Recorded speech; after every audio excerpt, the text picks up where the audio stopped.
Hello. Hold on.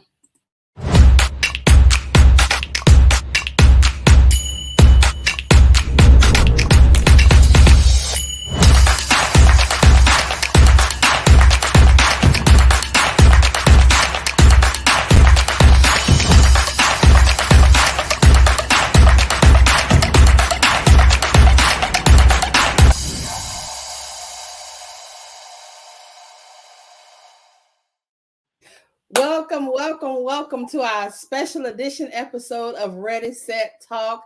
I am so excited that this is the guys' night to do the show, and they're going to talk about fathers and mental health of various areas. Most of the time, when we think about mental health, we think about anxiety and depression, schizophrenia, and all those major things, which they are a part of mental health. But our mental health deals also with just the things we deal with on a daily basis, like parenting, being a father. How do I parent a daughter? How do I parent a son? A dysfunctional dad. I'm dealing with issues in my life. Just some of the everyday things. And so I'm excited to have our my part of my team, Mr. Douglas Lapsley and Mr. Khalid Scott. You will be seeing them a lot because they're going to start to handle our men's section of the show so that we don't have it one-sided. So I'm excited about the talk that they're going to do tonight.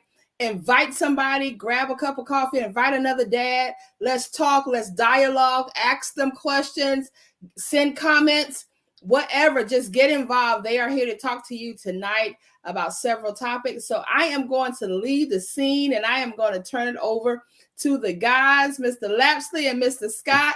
You guys take it over and have a great discussion. Fathers talking mental health. Well, what's going on, brother Scott? We at it again, man. We at it again. Absolutely. So, and since this is the a few days prior to Father's Day weekend, this conversation is very, very necessary. So I'm glad we decided to go ahead and facilitate this. Yep. And just to add on to that, to all of the fathers, even before Father's Day, message to you is Happy Father's Day to all of our brothers out there who are dads, married and single. Thank you for being in the fight. Yep, girl dad. I don't have my girl dad shirt on, so you got me right there. Right. Shout outs to all the fathers who continue to fight the good fight of holding down their families and leaning forward for the people that they love and the people that they're taking care of. And that for Mr. Scott and myself, we love you, our brothers. We appreciate you. Thank you for what you do. And just know that your labor is not in vain, man. There's a lot of brothers like us out here who are locking arm in arm to affirm you. We love you. We accept you. We understand you. And it's okay to be vulnerable and to, lock arms with another brother, a shoulder to cry on, and to lay it all out as men. There's nothing weak about it. Yeah. So, shout out to all the dads out there. So as we talk about fathers and mental health, you're looking at two black men. Both of us are fathers. Both of us have children, adult children at that, daughters and sons. So we most definitely understand. And one of the first things of fathers talking about mental health on Ready, Set, Talk, this special edition, is stressors of fatherhood. So, Mr. Scott, what are some stressors of fatherhood that we as black men face? Okay, where there's a caveat of issues, right? And the thing is, like anything that deals with men and manhood, we don't always get venues and forums to talk it out and talk it out loud, right? Other than the bar and the barbershop, right? BAR, you know what I'm saying? For both, But those are places where we feel comfortable to let our hair down, or for some of us who don't have that, let our thoughts out, And I remember I became a dad at 33 years old. So I was prepared, right? I was in the Army, in my late teen, got out, went to college, got into my career. I dated, and did all the things you're supposed to do in your 20s. Then in my early 30s, I got married and I had my baby, right? And again, I was prepared. Plus, I always wanted to be married with children, always, because I grew up in a single parent home, didn't have a dad around for not one day of my life, and I was an only child. So I knew I wanted something different. I wanted family, right? And prior to me having my own daughter, Anaya, I had 11 godkids. My friends, they were slick. They was like, well, he's single, he's educated, and he loves kids, and he makes money. What better person to be our child's goddad, right? And I took it on. It was a blessing. I love all 11 of my god babies. And then God blessed me on August 21st, 2002 at 12:36 a.m. when my Anaya came out of the womb, and my life changed forever. And my life changed forever, right? Mm-hmm. And for me, when somebody say, well, what was the stressor? I think the main stressor for me being a new dad, right? And just my journey in fatherhood is, am I going to always role model? Am I going to be the best parental figure that I need to be, especially because I'm a girl dad, right? And I know so many women who grew up without dads, and a lot of things manifest when a woman doesn't have a dad to teach her things from a male perspective, right? And I see that a lot of my friends and family members who didn't have dads or got positive relationships with dads, how vulnerable they were to the slick brothers out here, right? And for me, I was not going to raise another young woman with daddy issues. And then when my daughter was 10 years old, life threw another curveball at me. I got divorced, right? So it was already stressful being a dad, knowing that I got to make the money, got to make a living, got to be the provider, got to be the protector, right? Got to be the role model. You know what I'm saying? Got to provide structure and discipline, right? So those are some stressors right there. Then add on top of that, I'm divorced. So that means I won't wake up every morning seeing my baby. I won't go to bed every night saying goodnight to my baby, other than through a cell phone, right? And I was devastated, Doug. I was devastated. I was devastated. But my thing is, because I work with DCFS, Department of Children and Family Services, I know how children become very vulnerable when they come from broken families. And for me, for Khalid, I only speak for me, it was going to be seamless for my kid. Even though me and her mom was not going to be in the same house, that was going to be the only difference, that me and her mom just don't live in the same house. So I put both me and my daughter into therapy, both individual and family. And I became overly I was already a participatory dad already. I became overly participatory. Friend of mine, I'm share this story with you. Friend of mine does hair. I would go to, and my daughter has long hair. I would go to her beauty shop and she would do my daughter's hair, and it was like $75 a pop, because the little known unknown secret, guys, however you pay more the length of your hair. So because my daughter's hair was down to the middle of her back, it was $75.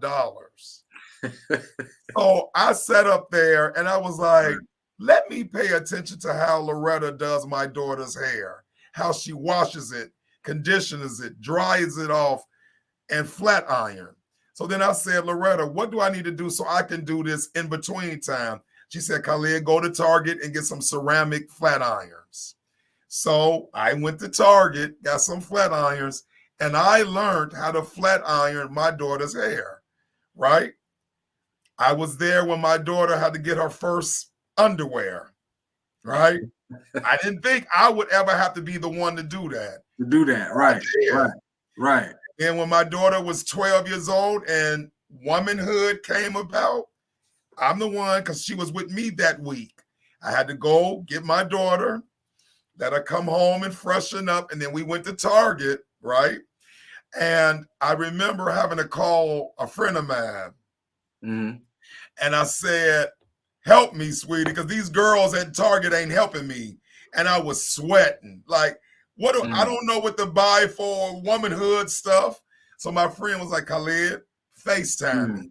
I FaceTime her. She said, turn the camera around. Now walk down the aisle and I'll tell you show me what you're getting, and I'll tell you what you got to get. So I'm doing this. And she said, get that, get that, get that, get that. So I built a village. I built a village around me of women because I knew I needed help. And then the one thing that I was not going to do, and this might be a little controversial, Doug, and I'm going to throw this out. Throw it out there, man.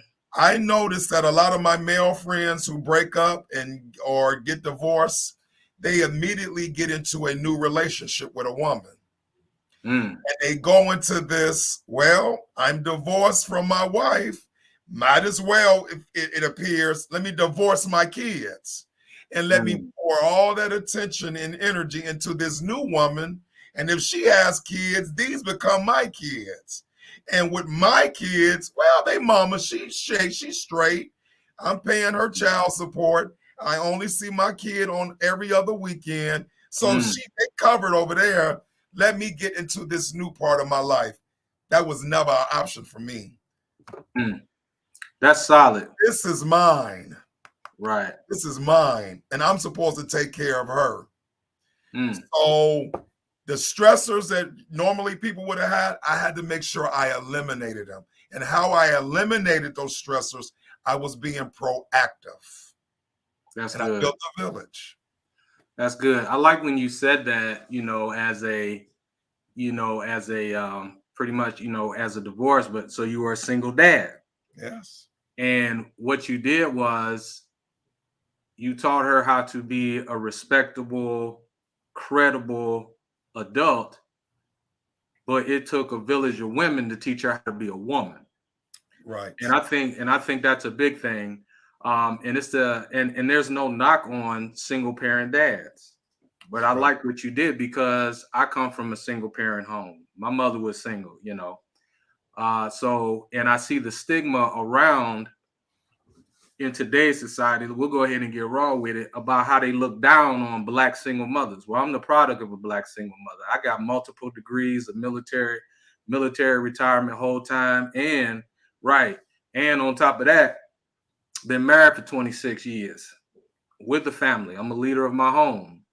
My mother taught me how to be a responsible, credible individual, but she did the same thing you did. She surrounded me with an army of men who taught me how to be a man.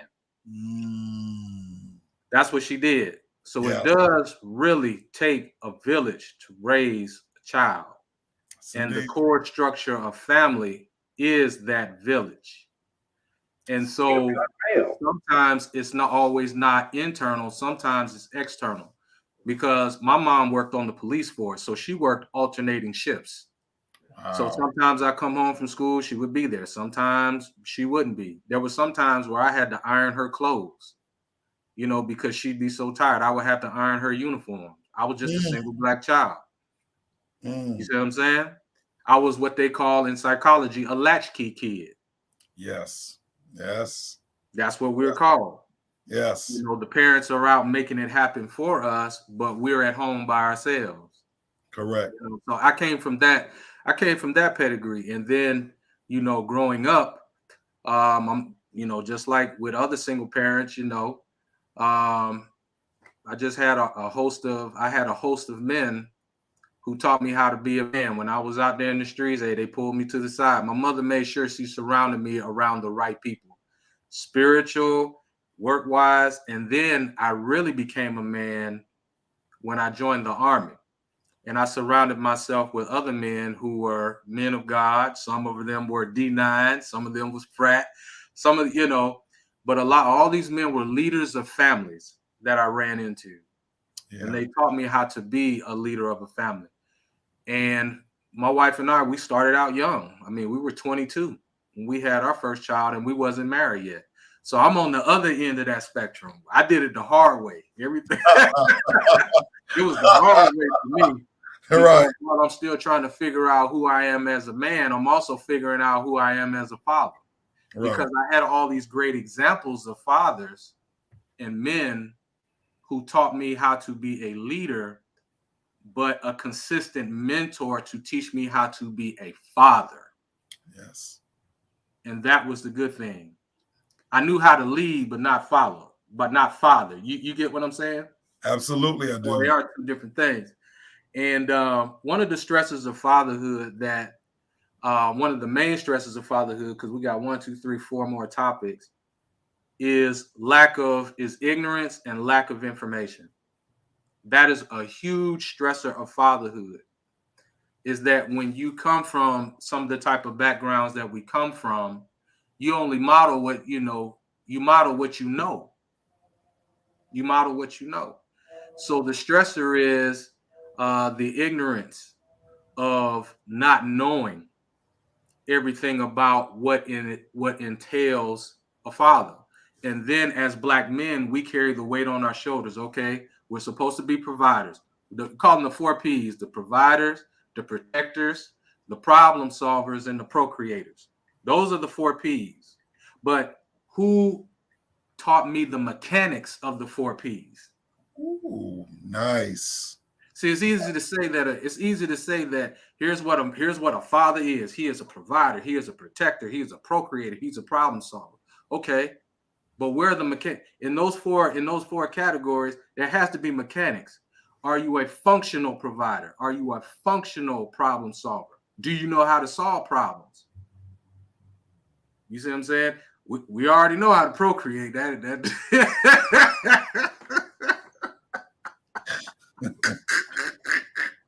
you did figure it out. We figured that out. A protector. We know, but there's wisdom in protection, because everything ain't with your fist. It's got to be with the mind. That's right. Because sometimes, depending on the dynamics of the people that you're leading as a father, whether you're in a single home or a married home, sometimes you have everything to lose and nothing to gain if your problem solving does not balance out with what you're protecting. That's right. And then we take on the weight of the Black man and the stigma of the Black father in the home, because they say that it takes a father in the home to make the house work. I disagree with that. I'm gonna tell you why. It takes a functioning father. It takes a father of competence, knowledge, for the home to function effectively. Just having a father in the home does not guarantee productivity. Correct. He has to be a father of competence. He has to have knowledge, wisdom, and understanding. It don't have to be no great, grandiose things, but he has to have just those basic components, just the basics. And sometimes the stigma that is placed on us as Black fathers is like, we have to be this superhero. No, we don't. We're human. But the stressor of fathers today is, and what I challenge, our brothers to do, is we have to continue to acquire knowledge on what we don't know. Right. I like what my professors say. You only know what you don't know. That's right. That's right. So the stressors that add to fatherhood is the lack of knowledge. Because just because what you know now, it might not serve you later. Your daughter was a baby. She a grown woman now. The same parenting tactic that you use then doesn't work now. Absolutely. Because that child evolves. Absolutely. So naturally, your parenting style has to evolve.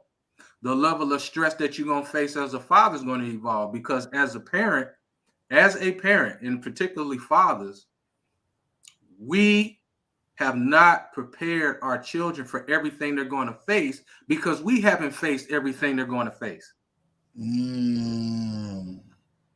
Excellent point.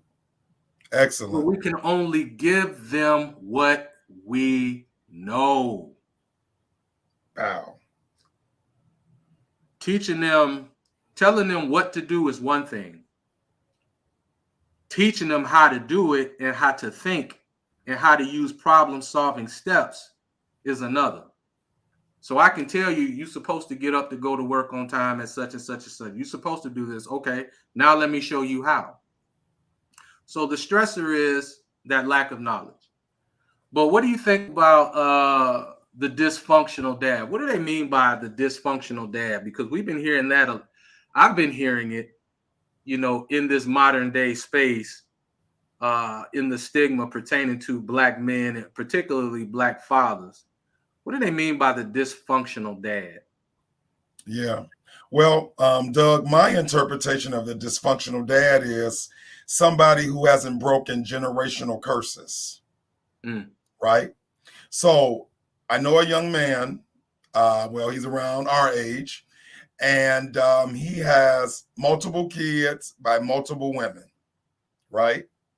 And I remember sitting having a conversation with him, and I said, brother, just answer the question for me, because somebody like me, I was married and I had one child by the same person, right?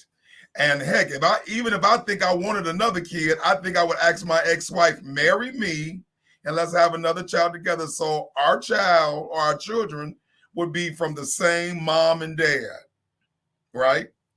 And so he was like, man, my dad cheated on my mom, and I got 4 outside siblings. My grandfather did the same thing. My grandfather had a whole nother family.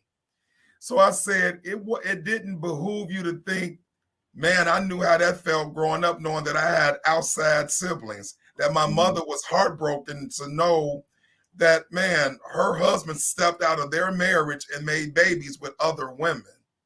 He was like, Khalid, when you grow up like I did, I thought that's what you're supposed to do. All the men in my family cheat and got outside kids.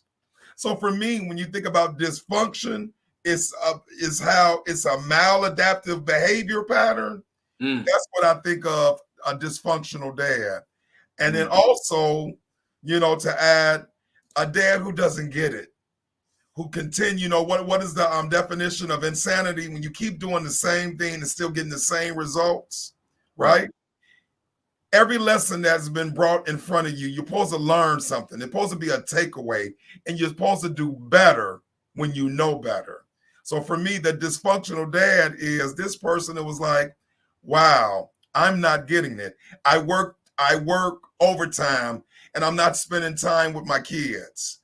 Well, my dad did that and I hated it.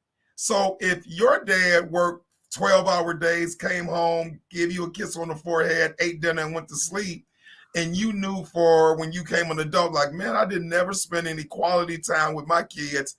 But then you start that same pattern and your kids are like, Daddy, can you take me outside and throw the football around? Daddy, can you take me to the park and push me on the swings? And you're like, no, let your mama do that. That's a dysfunction because you're making another generation of somebody with deficits. So for me, that's my definition of a dysfunctional behaving dad. Ooh. I'm glad you said the deficits. That's what stuck out to me. I just pulled up the Webster's definition of dysfunctional just for, operational definition. Okay. Not operating normally or properly. So Correct. when we talk about the dysfunctional dad, is one who does not operate normally or properly. Mm-hmm. And it doesn't mean that the dad is a deviant individual. For those listening in the audience, doesn't mean that the father is a deviant individual. It just means probably his methods are not functioning or proper. And what I mean by that, I'll use myself as an example still, when I was in the military. I mean, I was a phenomenal drill sergeant. But when it came to being that son dad, not operating properly. So it's not that we are terrible as men, as fathers. I just think we need to take a look at our parenting processes and see, are they really functioning properly? Are they really functioning properly? And just because I'm used to doing it this way does not make it functional. Because the evidence is shown in how the family operates and how the family moves and how the children respond. I don't mean, when you hold them accountable, because nobody like being held accountable. But right. But can your daughter, can your son really talk to you in a time of stress? Or I used to be the I call myself the scoreboard dad. I was the scoreboard dad, which is grossly dysfunctional. That when when my sons were younger, and they get into a particular situation or make a mistake, I'm shooting all of the parental points. Well, son, if you would have got yourself up on time, you would have been able to do this. Now, this is what happens when you don't do this. Well, this is why I said what I said here. 1, 2, 3, 4, 5, 6, 7, 8. If you'd have did it 1, 2, 3, 4, 5, 6, 7, 8, you wouldn't have had the result that you got. That's the cause. That's the effect. Points. Ding, ding, ding, ding, ding. I'm hitting all the points. Okay. But what has it changed? You right. You could be right, but still wrong. Absolutely.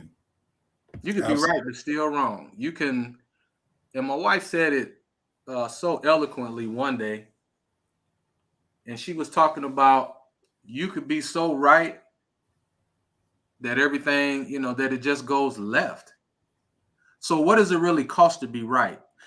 She says, do you really want to be right, or do you want to have resolution? That's what she said. Absolutely. There's a difference between being right and having resolution. Absolutely. Because you can be right and still and the problem still remain. But I was that dad. I was that dad who was scoring points. I had to be right. I had to be that atypical mindset. And it was right. But I put no resolution process in it. That's right. So, okay, son. Yeah, this is what you did. This is the result of what you did. Now, what went right? What went wrong? Here's how we improve. Where's the rehabilitation process in me proving my point to you in your mistake? That's right. Because it's easy to point out fault in the child when they don't do something that you're supposed to do. But have you ever looked at or asked the question, when they didn't do what they're supposed to do, what process now can I use to get them back on track once they get off? Or am I just going to be content on scoring points and leaving them in that same dysfunction? Because if I leave them in the same dysfunction of their mistakes and nothing changes, and I keep scoring points and nothing changes, that's just as dysfunctional. That's right. That's just as dysfunctional. So in my frustration or in my anger or in my disappointment, what is the resolution in the rehabilitation process to get you on track? Because what you are doing does not function properly, son. You need to get your butt up and go to work. Iron your uniform. Maybe you need to iron a week's worth of uniforms. That way you ain't got to rush in the morning to put, and every father's gone through it. Every father's gone through it. Or your room. Every kid that had a dirty room where they look like somebody just threw an atom bomb in there. Well, right. The old school dad would just take your hinges off the door until your room got clean, and I would give you your dough back. That's old school. Right. But did I ever think about, son, why is your room dirty all the time? Look, man, I'm gonna show you how to go ahead and do this here. This is my standard. So let me show you. Right. Let me show you. Right. Doug, now, let me interrupt you. It's funny you brought that example up. I'm working with a couple, and their daughter keeps her room atrocious. And they was like, Doc, what do? We on tried everything. And what I told him is, understand that what she has going on in here is depicted in her room, and how she does not maintain her room, how she clutters and has so much calamity and so much garbage. When yes, it's the simple answer is clean it up. But if this is in chaos, her room is going to look in chaos. And I said something as simple as, let's do this. It's the summertime. You're going to have a summer cleanup party. And they was like, well, what is that?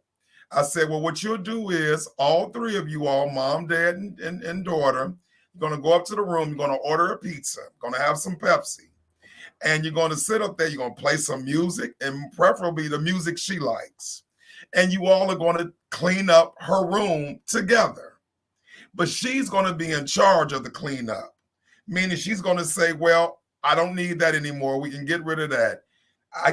You can throw this away. You can throw that away. I'll take care of this. Like, I'll do the bathroom with mom and dad. Y'all can do my closet.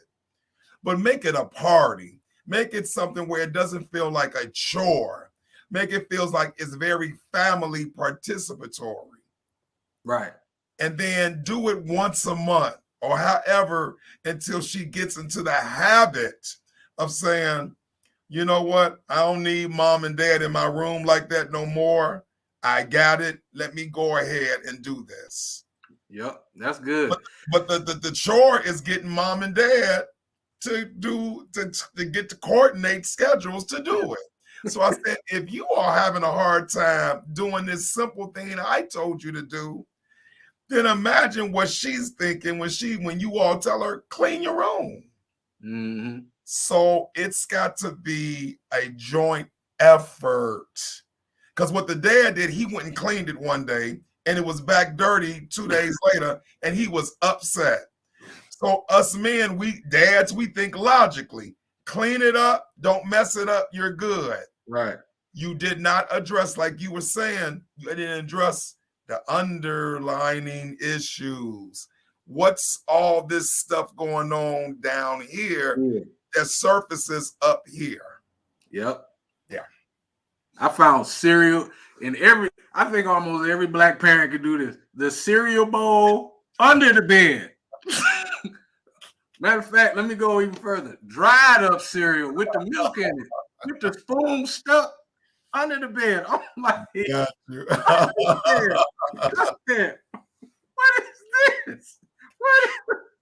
What is this, bro? Bless your heart. I'm a neat freak, and my daughter learned to be a neat freak. So these stories that I'm hearing, bro, man, cereal bowls, ate up potato chips, socks. You know the Cosby Show with Theo Huxtable, like that every time he walked in there.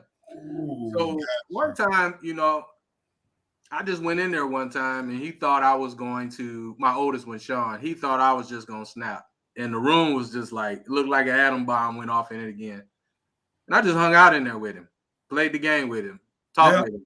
Yeah. I'm like, what's good, man? And, I changed up how I was doing things, not just to get him to clean his room, but to love him without condition.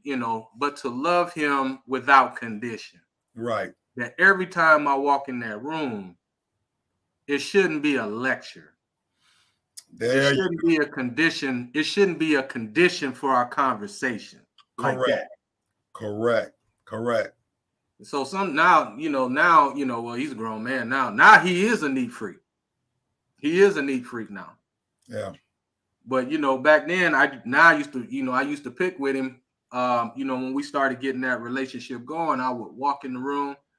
I'm like, well, at least it ain't World War III. It looks like World War II, so we getting better.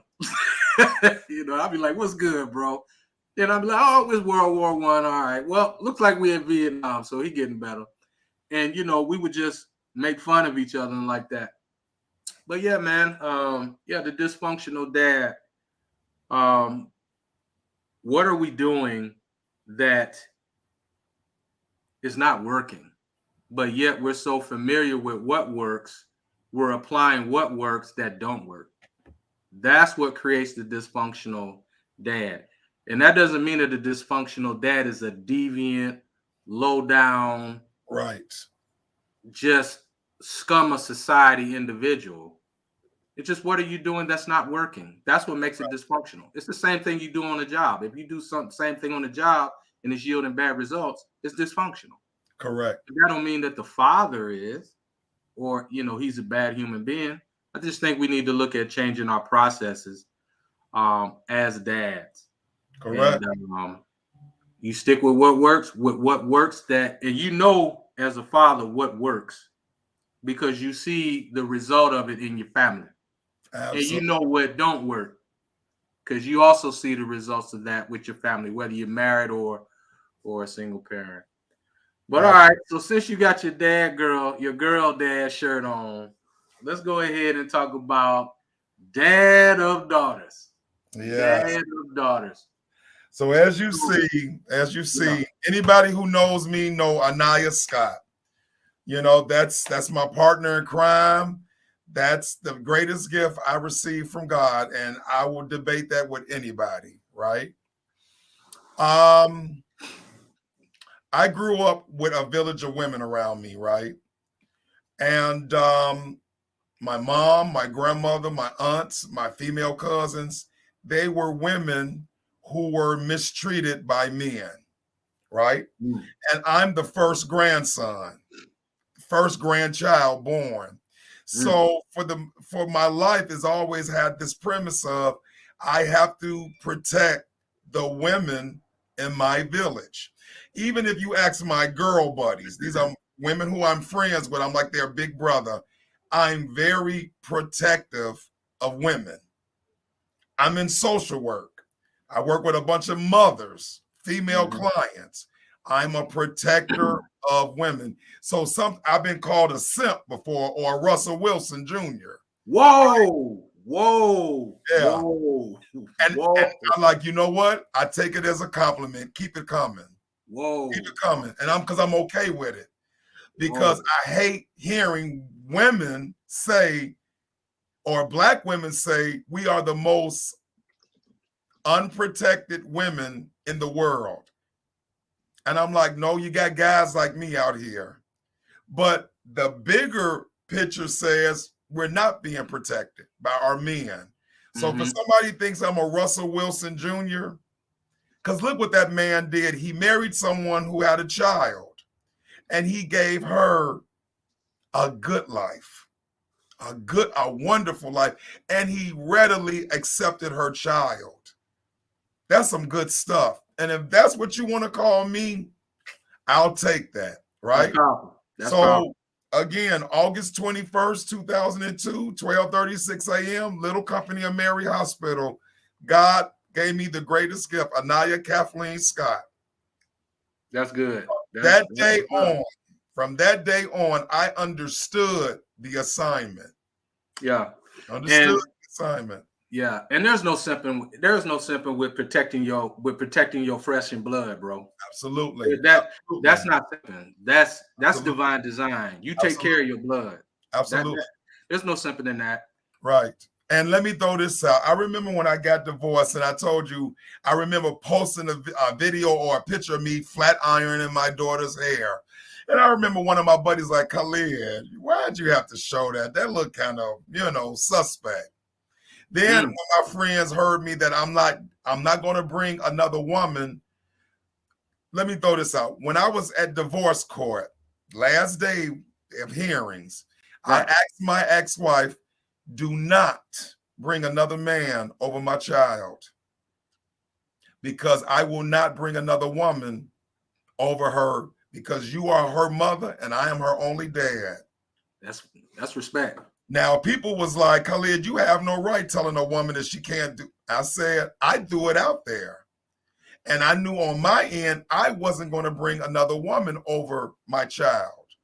Yeah. Because again, being a social worker, I remember when I was 27 years old and I was a foster care supervisor, I had to take a 9-year-old girl to a hospital to get a rape kit done, who was molested by her stepdad. That stuck with me, Doug. And I remember I'm 27 years old. And I was like, no, we will, I used to tell friends all the time, don't let your kids do sleepovers. Why, Khalid? Because you never know what monster lies in that house. No, Khalid, my kid gonna have a normal kid life. They're gonna do sleepovers. I trust my family. I trust my friends. And I remember a friend of mine calling me like, Khalid, crying. Khalid, my child was touched by the young lady who did the sleepover. It was all girls, and the mom's 21-year-old little brother came over to the house that night, and he touched my daughter. That's the girl. Yes. Insane. So I was like, this is why I throw this out there. This is about, again, protection, right? And so I remember friends and people looking down on me or making me feel like I was a weirdo because how I was parenting my daughter after the divorce. Let me tell you, and you're going to see this if this is not happening to you already, Doug. When you're a social worker, therapist, whatever, you have it invisibly tattooed on your head or something. Yeah. People always call you asking for advice, right? Yeah. These same friends and many other people call me, Khalid, I got this 20-something-year-old kid because I'm in my 50s now, mid-50s. So my friends, all of our kids are pretty much adult kids. Right. Khalid, my kid dropped out of college. My kid just came out. My kid won't keep a job. My kid is 29 years old and can't move out yet. I bought my kid 3 cars and they've crashed all of them. And they was like, Khalid, why didn't I follow your formula? Because look at your daughter. Your daughter graduated number 3 in her class. Your daughter's at Amherst, full ride. Your daughter acts like a 20-year-old version of Michelle Obama. Right. Because I was a girl dad. When Kobe died and that phrase got pinned, I saw all these black men on Facebook and social media. Yeah. I'm a girl dad. I told a friend of mine, that's going to last 3 weeks, and then you won't see it no more. Mm-hmm. When is the last time, Doug, you saw a man on social media saying proudly, I'm a girl dad? Not since he died. Absolutely. Because it was a thing to do. Right. I'm a girl dad every day. That's it. That's beautiful. With the sleepovers, those were some of my most tiring times because anytime my daughter had a sleepover, they had to come here. Got you. And and as a girl dad, I was the butcher, the baker, the candlestick maker. I was the chauffeur. I was the movie channel changer. I was all of that. I mean, those girls worked me to death. When they went to the mall, they was in the mall. I'm sitting in the food court like this. Even they're teenagers, just sitting like this, waiting. Okay, can we go to the next mall? I was that guy. I was that guy. And if you did not feel comfortable bringing your daughter to my home, because one, hey, I have a daughter. That's one thing I would always tell parents is, when we meet, and I would meet and I would tell the mother, I have a daughter. I have a daughter, and I have sons. Yeah. If you don't feel comfortable bringing her here, don't bring her here. It's okay. Absolutely. I said it's all right. But this is and I would tell the parents, this is a safe space. That's the first thing I would say. Yeah. Because my daughter's here. So I'm not going to let nothing happen to your daughter because I sure ain't going to let nothing happen to mine. I said, but so I totally understand. Yeah. And, man, house full of girls, all of them with sleeping bags in one main room, knocking on the door. Dad, can you take us to Subway? I'm like, girl, y'all wearing me out. I'm tired. Then they would wake me up, right? They would wake me up and I'm cooking everybody breakfast. They think I'm the Waffle House man, And so, but yeah, I understand that the dynamics of being a girl dad, and there's nothing with protecting your women. Because in contemporary society nowadays, it's like I'm just gonna be raw with it. Like what do you want? So a man being a girl dad is a simp, but then in the same breath, you saying where are the real men? Well, the real men are taking care of their daughters and their families. Real men are girl dad. Yolanda, if you could pull up the word nurture for me, because I'm gonna go ahead and the definition of nurture. I'm gonna go ahead and really kill something about that word nurture. If she could pull that up on the screen, if not, I'll pull it up, and I'm really gonna bust this wide open. What the nurture definition means. Right. And let me throw this out. I used to run a perpetrators group, right? Wow. And so these were sex offenders. One of the gentlemen said, he was like, "Hey, Doc, it was easy to get my girl victims." And I said, "Explain that to me," as I'm boiling inside, right? He said, "I would have sleepovers." Wow. Sleepovers.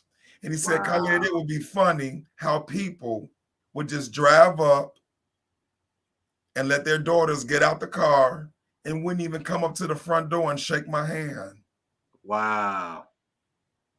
Wow. And he said it would be dads too. They would just pull up, let their daughters get out the car. "Bye, baby. See you in the morning." And he said, I had their daughters. They don't even know my name other than maybe I make up a name, Mr. Johnson. So you're going to let your daughter go into a home with a man you don't even have a friendship with? So that's how loose. That's how loose we are. Yeah. That don't. And I got asked, "Well, Khalid, won't you host?" I said, "How do you know I'm not a pervert?" Because I said I'm not, because I'm clean cut. How do you know I'm not nasty? Yeah. So that's why I said, to get rid of all of that, don't do it at all. Don't do it at all. And again, we got to learn how to be okay breaking patterns. Right. We got to be, my daughter thanked me when she was a grown woman, because she said, "Daddy, almost a lot of my friends have been touched. I thank God you didn't let me do sleepovers." Yeah. So I just wanted to throw that out there. Yeah. And it's a hard, and being dads, especially of girls, we're gonna get into sons in a minute.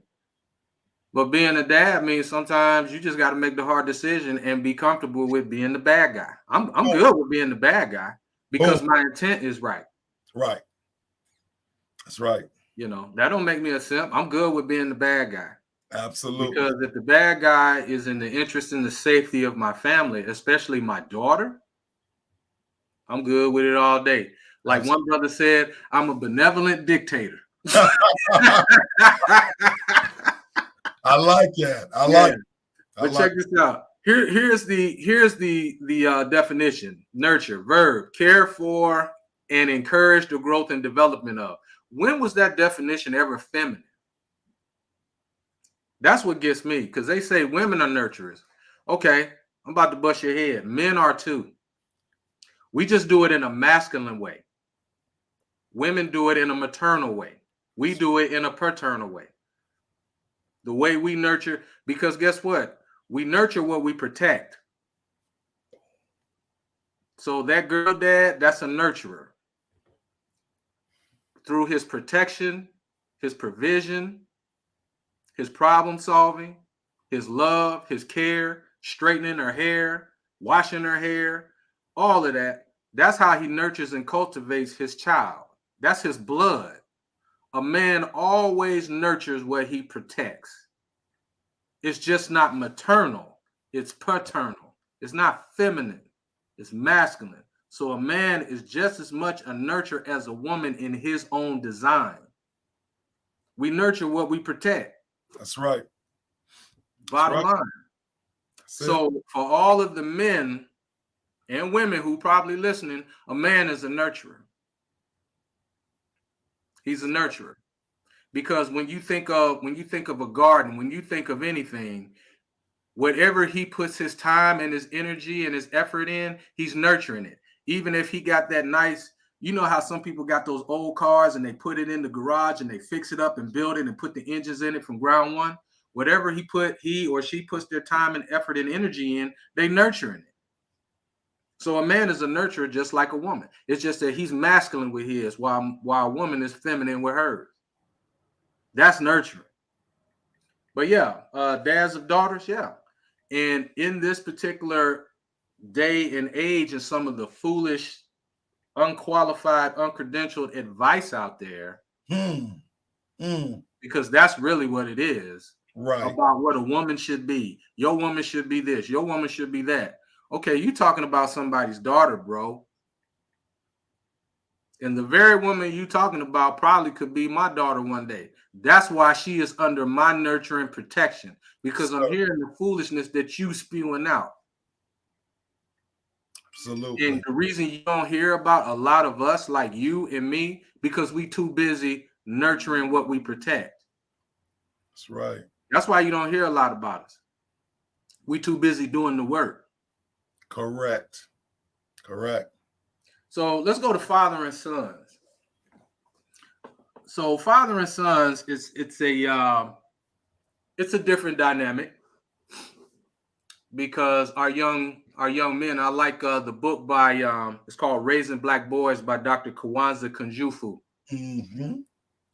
Very solid. If you don't know about Dr. Kwanzaa Kunjufu, take a look at his book, Raising Black Boys. I'll write it in the chat, or if one of the ladies can pull up Dr. Kwanzaa Kunjufu, Raising Black Boys. And our young black males are under attack. Right. That's right. Because society, I like what the motivational speaker Les Brown says. He says, if you don't program your mind, somebody else will. If our fathers don't father our sons, somebody else will. That's society. Telling our sons what they think my blood should be, not gonna have that. That's why I say I have no problem being the bad guy. I have no problem telling my young black son that, hey, you a black man. You just like me. You came from my body. You just like me. I am your leader. I am your protector. I'm going to teach you all of the fundamentals. And the way I'm going to teach you is I'm not just going to show you. I'm also going to give you the mechanics of how. I have two sons, 25 and one's 27. It's hard raising black boys. It's hard. It's very hard. And as a black man, and so even some single mothers, you know this. One of the organizations that I'm in, and I'm not, promoting it. Well, no, I am going to promote it. I'm a member of the 100 Black Men of Savannah. Oh, okay. And we mentor these young boys, these young men, and young women. And we teach them everything from wearing a suit to how to tie a tie, to building cover letters, to building resumes, to addressing the issues that they think are relevant in their time that they want answers to. Because everybody is telling them what they should be. And this goes into that stage of psychosocial development, the identity versus role confusion stage. So if for the audience, if you have teenage girls and boys, that stage, that high school, middle school, high school stage is the identity versus role confusion stage, because they function on multiple planes. They're being told who they are from the home. They're being told who they are from their peers. They're being told who they are from the education system, and they're being told who they are on a societal level. So they are caught in four worlds. So how do they know who they are? On top of themselves discovering who they are. That's where fathers come in. Right. And it is not my job to, how should I put it? It's to get you to think for yourself, but also give you the blueprint that you need to see consistently. Because we're also seeing an attack in our community with the black man versus the black woman. It don't start at an old age. It starts at a young age. That's right. So I always ask the question, where are the fathers? Right?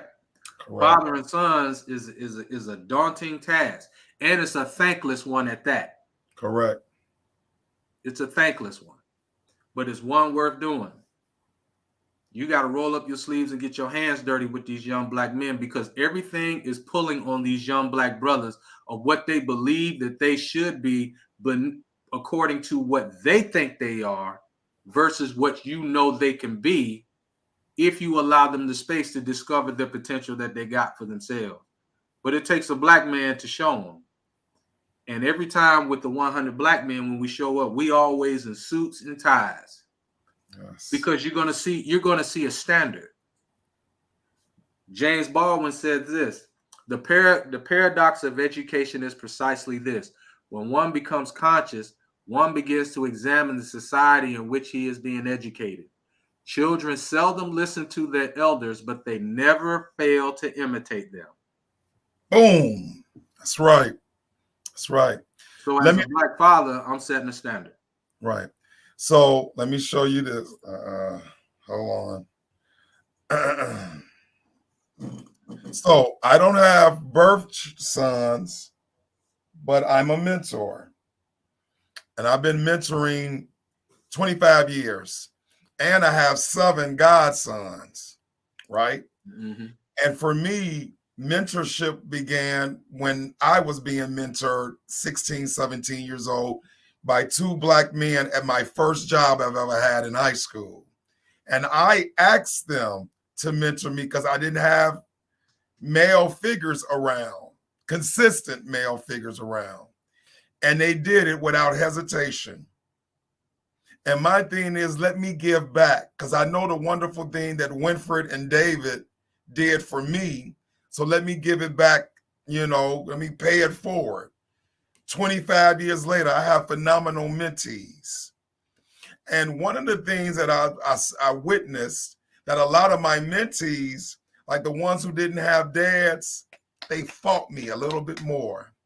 Mm-hmm. Because why? They wasn't used to getting direction from who? A man. Mm-hmm. They were used to getting their directions from who? Women. With a soft touch. Right. So when they came around me, I'm shaking them up because I'm a former military sergeant. Yep. And I believe you got to shake people up to get get rid of the leaves, shake them up so they can get some new leaves on them. And it worked. 7 of my mentees are in social work. That's awesome. That's awesome. 7 of them. Multiple mentees are married with children, and they tell me, Coach, we watched how you parent Anaya, and just so happened I have a daughter, and I'm following your blueprint. Mm-hmm. So our sons, they want it.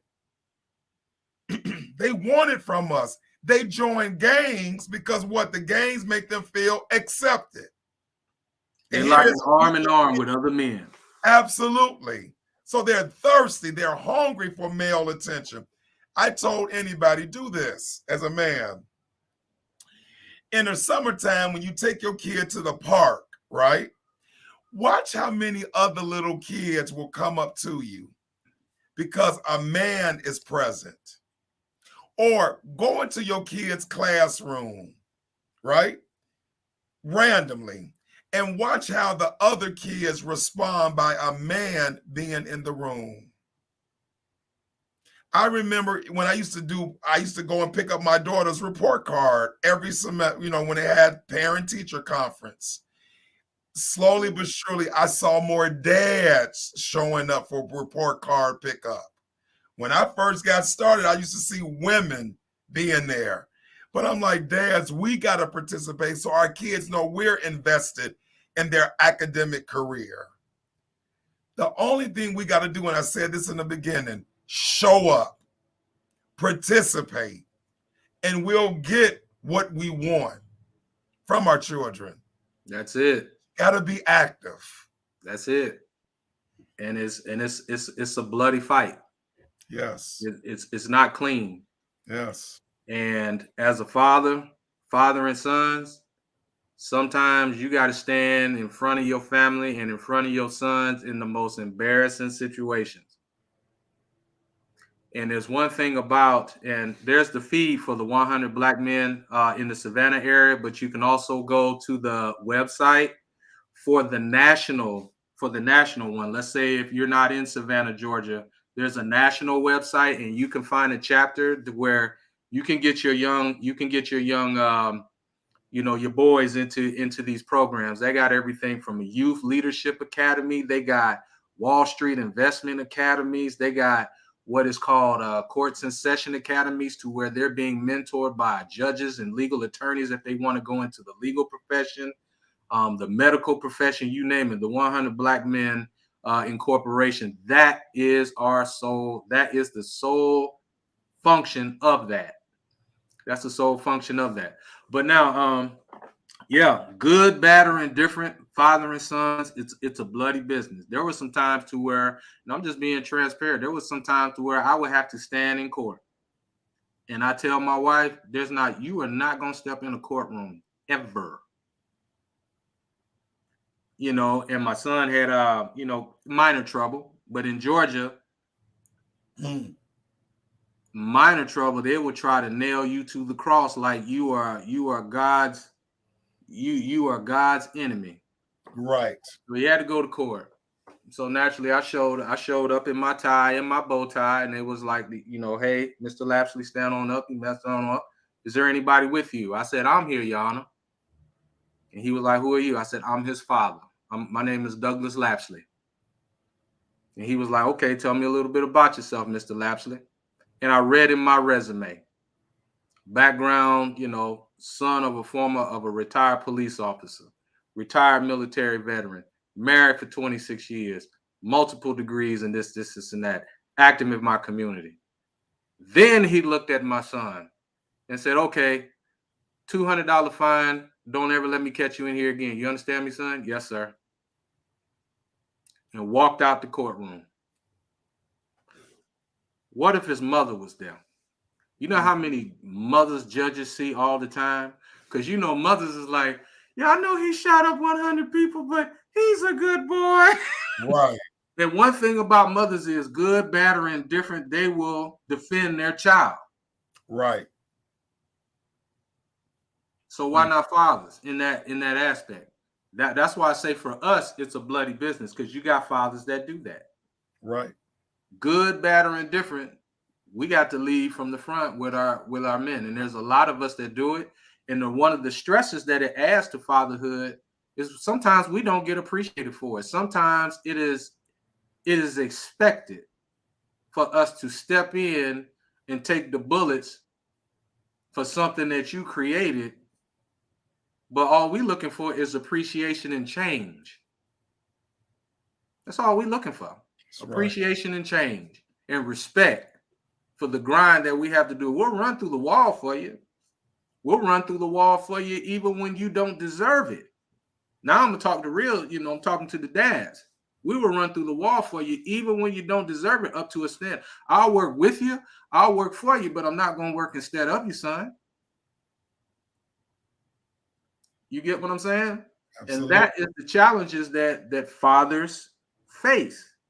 And then we look in society, and they're talking the exact opposite about fathers are not leading their homes. Fathers are not doing this. Stop the cap. The reason you don't see a lot of it is because we're too busy doing it. Right. We don't have to post what we do for our families on social media for you to understand that we're out here. We're out here. That's right. And we're doing the dirty work. That's right. And when you're doing the dirty work, which is developing your family, you ain't got time for all of that. Got it. That's it. We got young men. We got young men to develop and to lead. That's and right. One thing I always said, and I said this months ago, and it was to a mom, and she was a very sweet lady, doing all that she can. I'm trying to get her to get into the mentorship programs, and she's doing all that she can. She's doing the best she can, and the son is just going opposite. I said, ma'am, you can't mommy man problems.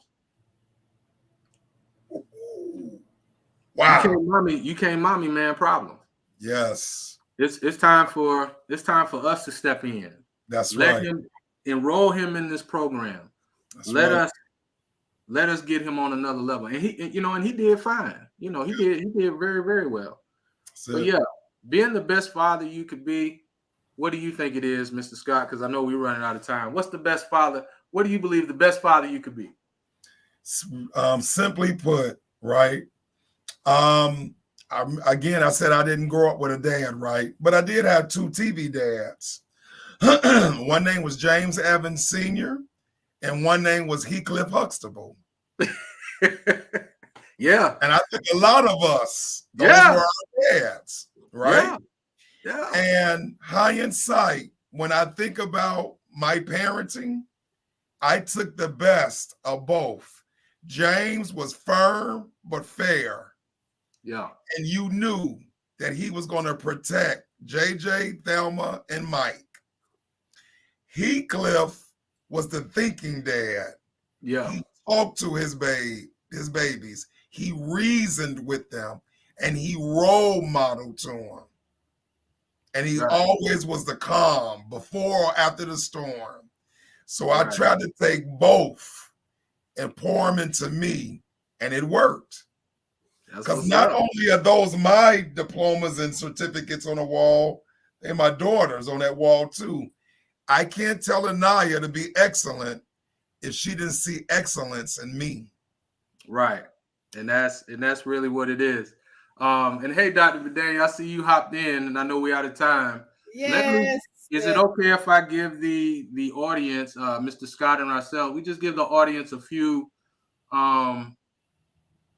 tangible things that they can take away with them to, especially for the dads, because you may have some dads right now who are dealing with some things. And hey, what are some things you can give me? We heard what you're saying, Scott. We heard what you're saying, Douglas. But what are some things that I can take home? So here are a few things. Here are a few things that you could take home. And I'm gonna be real quick with it. Real quick. Where is it? Window. There we go. And I'm gonna share it.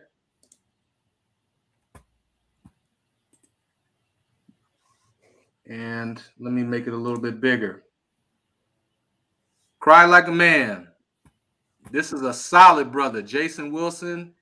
He has 2 books, Cry Like a Man, Fighting the Freedom from Emotional Incarceration, and Battle Cry, Waging a War Within, specifically for the men. I'm telling you, that is a blessing of a book. If you was to take away anything, what we were talking about, these 2 books will revolutionize as men what's going on with you on the inside and out.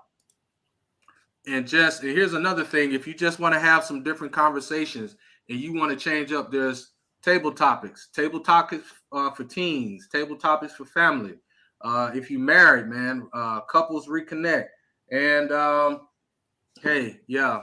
So there's so many different things that you don't have to do on your own, and it'll work for you.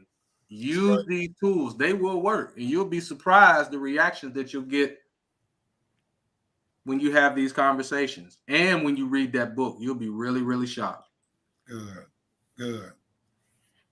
Absolutely awesome. Thank you both for this great conversation. I am sure that you will have people listening to the replay and getting some of this great information. I can see my team in the back taking notes and writing them down, because it was just some really good nuggets, too many to even begin naming. But thank you so much for taking on the task of being brave enough to talk to dads and say, listen, let's get this together. Let's work together. It's not us beating you up, but it is us saying sometimes you have to do something different. Like you said, the definition of insanity is doing the same thing over and over again, but expecting a different result. Both of you gave some excellent examples of how fathers can change the way they think about, change their approach to issues with their children. And it doesn't make you a bad father because you have to change. Most of the time we have that generational parenting. Whatever, big mama did, whatever mama did, I do. And I'm passing that down to my children. At some point, as you said earlier, Mr. Khalid, somebody has to break the generational curses. Somebody has to break that generational dysfunction that keeps going down through the line. And you can see generational dysfunction. The thing is we tend to ignore it because it's the norm. And this is just how we do it. But how we do it is not getting us the results that we want to see in our family. So it's okay to do it different. Thank you so much to all of the fathers out there. Happy Father's Day. Ladies, let's celebrate our fathers. Let's celebrate our men. Let's make them feel like they make mothers feel on Mother's Day. Mother's Day is almost like Christmas number 2. So let's make Father's Day Christmas number 3. Celebrate the men, especially if you have a good man in your life, whether you're with him or not. If he's parenting his children, if he's providing, celebrate that man. Make sure the children go out of their way to be nice, to thank him, to do all the good stuff for the dads that we do for the mom. Dads, I thank you. I had a great granddad, a great father, a great uncles. I just had great men in my life that I appreciate to this day. And I am raising great men myself. So thank you to the men for watching, to the women. I hope you got some information that you can share with the men in your life and other men that you know. Invite them to watch this replay. Share it. Good. Have an amazing evening. Happy Father's Day to all the fathers. Thank you, guys. Love you, Scott. Talk with you later, man. Much love, fam. Real issues affecting real people. Talk. Real issues affecting real people in real life. Ready, set, talk. Come on and talk about it. We're gonna talk about it. Let's all talk about it. 'Cause we're real people in real life. Ready, set, talk.